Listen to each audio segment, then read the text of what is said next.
ગોધરાના ડોકવા ગામમાં રહેતો અક્ષય 8 વર્ષનો છે. સ્કૂલે જાય છે, સ્કૂલેથી પરત આવે છે અને જેવો એ પરત આવે છે કે પછી તરત જ એની બહેન સાથે રમવા માટે બહાર જતો રહે છે. સાંજે ઘરે આવે છે, પરિવાર સાથે જમી લે છે, પરંતુ અચાનક જ રાત્રે એને તાવ આવવા લાગે છે. આની સાથે સાથે એને માથું દુખવા લાગે છે અને પેટમાં પણ દુખવા લાગે છે. કદાચ એના દાદાને એવું લાગે છે કે જે બાળક છે ને એનો પગ ક્યાંક કુંડાળામાં આવી ગયો છે, એટલે બાજુમાં રહેતા જે ભુવા છે ને એની પાસે લઈ જાય છે. પરંતુ ભુવા પણ આમાં કશું કરી નથી શકતા, એ પણ ડરી જાય છે. એટલા માટે થઈને એને ડાયરેક્ટ ગોધરાની હોસ્પિટલમાં દાખલ કરવામાં આવે છે.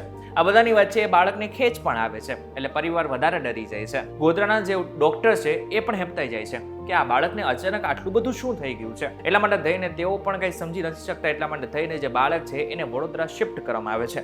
વડોદરાની હોસ્પિટલમાં લઈ જવામાં આવે છે. ડોક્ટર મહેનત કરે છે, બધી જ ટ્રીટમેન્ટની શરૂઆત કરે છે, પરંતુ એ બાળકનું ત્યાં ને ત્યાં મોત થઈ જાય છે. હવે કદાચ તમારામાંથી ઘણા બધા લોકોનો પ્રશ્ન હશે કે આ બાળકને અચાનક શું થઈ ગયું છે, કેમ અચાનક તાવ આવવા લાગ્યો, આ બાળકને આટલું બધું એકસાથે કઈ રીતના થઈ શકે. તો એ બાળકને એક માખી કરડી હતી. એ માખી કરડવાને કારણે જે બાળક છે એના શરીરમાં વાયરસ ફેલાઈ ગયો હતો. તે આજના વિડીયોમાં આપણે જાણીશું એક માખી કઈ છે અને વાયરસ કયો છે.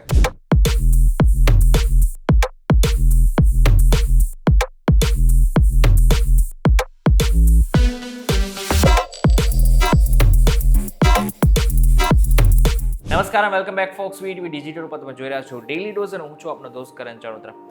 જરાક પણ ટાઈમ વેસ્ટ કર્યા વગર સીધા ટોપિક ઉપર આવી. એક માખી છે કે જેને તરત જ અત્યારે ગુજરાતના મોટા ભાગના જેટલા પણ જિલ્લાઓ છે ત્યાં દસ્તક દઈ દીધી છે. 15 દિવસની અંદર એવું માનવામાં આવી રહ્યું છે કે લગભગ 8 જેટલા બાળકોના મોત આ માખીને કારણે થઈ ગયા છે. અને જો માખી કરડી લે કોઈ બાળકને અને એની સારવાર ન કરવામાં આવે ને તો વાયરસ જે છે એ 48 થી 72 કલાકની અંદર કોઈ પણ બાળકને મારી પણ શકે છે. હવે તમારામાંથી ઘણા બધા લોકોને ખબર નહીં પડી હોય કે હું શેની વાત કરી રહ્યો છું, તો હું વાત કરી રહ્યો છું ચાંદીપુરા વાયરસ. તમારામાંથી ઘણા બધા લોકોને એ પણ નહીં ખબર હોય કે આ ચાંદીપુરા વાયરસ એકચ્યુઅલમાં છે શું. તો આ ચાંદીપુરા વાયરસ છે ને એ કોઈ નવો વાયરસ નથી. વર્ષો પહેલા મહારાષ્ટ્રના ચાંદીપુરા ગામમાં અચાનક જ બાળકો બીમાર પડવા લાગ્યા હતા અને ટપોટપ એ બધા જ બાળકોનું મોત પણ થતું હતું. એટલા માટે થઈને કોઈને કંઈ ખબર નહોતી પડતી, પરંતુ આ જે વાયરસ છે ના માત્ર ચાંદીપુરા ગામમાં પરંતુ એની સાથે સાથે એ જે વાયરસ હતો એ ધીરે ધીરે આસપાસના જિલ્લાઓમાં અને પછી આસપાસના રાજ્યોમાં પણ ફેલાવા લાગ્યો. પરંતુ એની શરૂઆત ચાંદીપુરા ગામમાંથી થઈ હતી. એટલા માટે થઈને એનું નામ રાખવામાં આવ્યું ચાંદીપુરા વાયરસ. તમે જણાવી દો કે ગુજરાતમાં આ જે માખી છે એટલી બધી દેખાતી નહોતી, પરંતુ 2010 બાદ આ જે માખી છે અને એનો જે વાયરસ છે એ આપણા દેશમાં અને આપણા ગુજરાતમાં દેખવાની શરૂઆત થઈ ગઈ છે. ખાસ કરીને જો ગુજરાતની વાત કરવામાં આવે તો 2010 બાદ ટપોટપ બાળકોના મોત પણ થયા છે.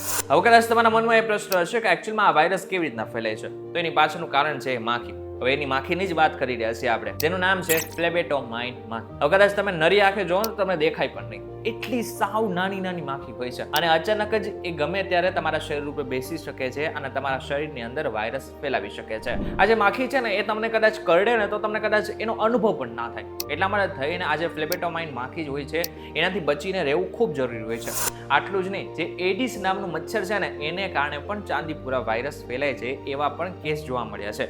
એડિસ મચ્છર કયું? તો જે ડેન્ગ્યુમાં તમને જે જોવા મળતું મચ્છર હોય છે ને એને જ એડિસ મચ્છર કહેવામાં આવે છે. હવે જો આ બંને માખી, ફ્લેબેટોમાઇન માખી અને એડિસ મચ્છર, આ બંનેથી ચાંદીપુરા વાયરસ ફેલાતો હોય છે. હવે જે ફ્લેબેટોમાઇન માખી છે અને આની સાથે સાથે જે એડિસ મચ્છર છે એ ક્યાં હોય છે, તો સૌથી પહેલા તો તમારી આસપાસ ક્યાંક ગંદકી હશે ને ત્યાં માખી અને મચ્છર હશે ને હશે. કે વરસાદનું પાણી ભરાઈ ગયું હશે ને ત્યાં પણ આ માખી અને મચ્છર હશે. આનાની સાથે સાથે કે તમારી દિવાલોમાં તિરાડ હશે ત્યાં પણ આ માખી રહેતી હોય છે. આટલું જ નહીં, આ જે માખી અને મચ્છર છે ને આપણો ખુલ્લો ખોરાક હોય છે ને એની અંદર બેસી જતું હોય છે અને પછી ખુલ્લો ખોરાક જ્યારે આપણે ખાતા હોય છે ને એને જ કારણે આપણને ક્યાંક ને ક્યાંક આ વાયરસની અસર પણ થાય છે. પણ મહત્વની વાત તો એ છે કે જે મોટા લોકો હોય છે એને આની અસર લગભગ નહિવત પ્રમાણમાં થાય છે, પરંતુ આની અસર કોને સૌથી વધારે થાય છે તો જે બાળકોની ઉંમર 10 થી ઓછી છે અથવા તો જે બાળકોની ઉંમર 15 વર્ષથી ઓછી છે બધા જ બાળકોને આની અસર થાય છે. હવે અહીં સુધી તમને એ ખબર પડી ગઈ કે માખી કઈ છે અને વાયરસ કયો છે, પરંતુ આ જે માખી કે મચ્છર કરડે ત્યારે અચાનક આપણા શરીરમાં શું શું એવું થવા લાગે છે કે જેનાથી તમને ખબર પડે કે આ જે બાળક છે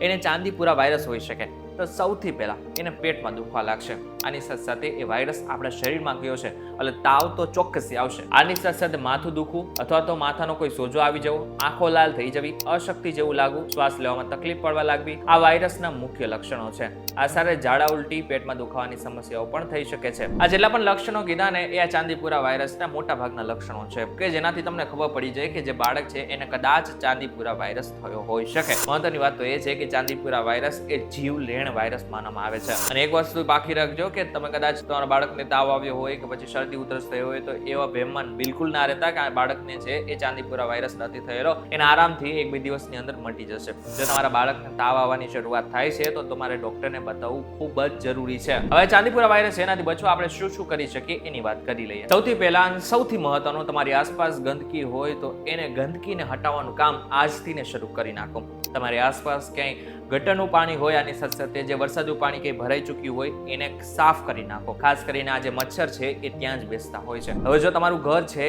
એ છાણથી લીપેલું હોય છે તો એની જો અંદર તિરાડ હોય છે તો એને સાફ કરવાનું શરૂઆત કરી નાખજો, અથવા તો એને ફરી એકવાર લીપી નાખજો. કારણ કે આ જે મચ્છર ને માખી હોય છે ને એ ત્યાં વસવાટ કરવાનું પસંદ કરતા હોય છે. એટલા માટે થઈને જો તમારા ઘરમાં કંઈ છાણથી લીપેલું હોય છે તો એને ફરીથી એકવાર જોઈ લો કે જે માખી ને મચ્છર છે એ ત્યાં વસવાટ તો નથી કરી રહ્યા ને. આની સાથે સાથે જે તમારો ખોરાક હોય છે એને ખુલ્લો ના છોડતા, અને સાથે સાથે બાળક હોય છે એને ગરમ ખાવાનું જ વધારે અત્યારે હાલ પૂરતું પીરસજો તો જેથી બાળકને આની કોઈ પણ પ્રકારની અસર ન થઈ શકે. યાદ રાખો, આ જે વાયરસ છે એ 10 વર્ષ કે પછી 15 વર્ષથી ઓછા ઉંમરના બાળકોને થઈ રહ્યો છે. એટલા માટે થઈને આ વાયરસ જીવલેણ પણ થઈ શકે છે. એટલા માટે થઈને આપણા બાળકને બચાવવું ખૂબ જ જરૂરી છે. આ સાથે જો બાળકને તાવ, પેટમાં દુખતું, માથામાં દુખવામાં લાગે તો ખરેખર બાળકને ડોક્ટર પાસે લઈ જવું ખૂબ જ જરૂરી છે.